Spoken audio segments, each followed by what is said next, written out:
Tahukah Anda bahwa Indonesia memiliki beberapa pasukan khusus yang sangat rahasia? Bahkan, anggota dari pasukan tersebut hingga kini masih menjadi misteri. Sebut saja yang terkenal yaitu Denjaka, Densus 88, dan Kopassus.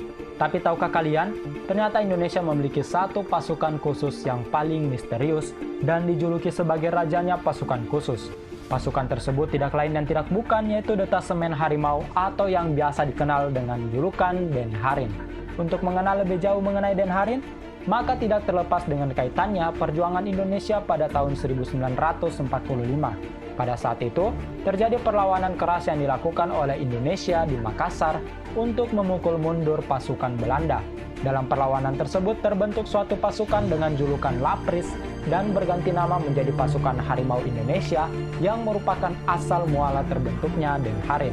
Singkat cerita, Pasukan Harimau Indonesia yang dibentuk di Makassar pada era Perang Kemerdekaan ini sangat populer. Robert Walter Mongisidi yang merupakan personil pasukan Harimau yang paling ditakuti Belanda memang berhasil ditangkap dan kemudian dihukum mati pada 5 September 1949. Namun, ketika akan dieksekusi, Mongisidi menolak memakai penutup mata dan tetap meneriakkan kata merdeka sebelum peluru regu tembak menerjangnya. Di era Orde Baru di bawah pemerintahan Presiden Soeharto, sosok Mongisidi kembali populer setelah kisah perjuangannya dibuat film bertajuk Tapak-Tapak Kaki Walter Mongisidi pada tahun 1982. Selain diangkat sebagai pahlawan nasional pada 6 November 1973, Mongisidi juga mendapatkan penghargaan tertinggi dari negara, yakni Bintang Mahaputra. Nama Mongisidi pun diabadikan sebagai nama bandara, kapal perang, dan satuan militer. Di era Orde Baru, ABRI memiliki pasukan khusus yang dinamai Detasemen Harimau atau Denharin yang bertugas mengawal presiden secara senyap. Personilnya pun dikabarkan hasil dari seleksi khusus TNI Angkatan Darat, Laut, dan Udara. Namun, pada 1995, Denharin terpaksa secara resmi dibubarkan.